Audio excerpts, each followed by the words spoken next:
জৈন মন্দির না? জৈন জৈন জৈন মহাবীর জৈন মহাবীর জৈন। এটা এটা তো ইয়ের মধ্যেই, আমাদের গুজরাটের মধ্যেই, এই মানে অক্ষয়ধাম মন্দিরের পাশেই। অক্ষয়ধাম মন্দির তো এই সামনেই। হ্যাঁ,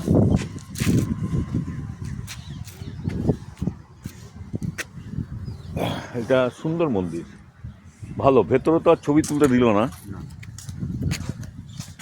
ভালো। বাইরেটাও খুব সুন্দর, ডিসেন্স একদম। আমাদের কলকাতায় পরেশনাথ মন্দির গেছেন? পরেশনাথ মন্দিরের অনুকরণে মানে কি, এইটা পরেশনাথ মন্দির, এদের মন্দির এই জৈনদের তো, ওটা জৈন। ওটাও জৈনদের। তা ওটাও একই রকম মন্দির, ভালো, বেশ সুন্দর, ভালো লাগলো।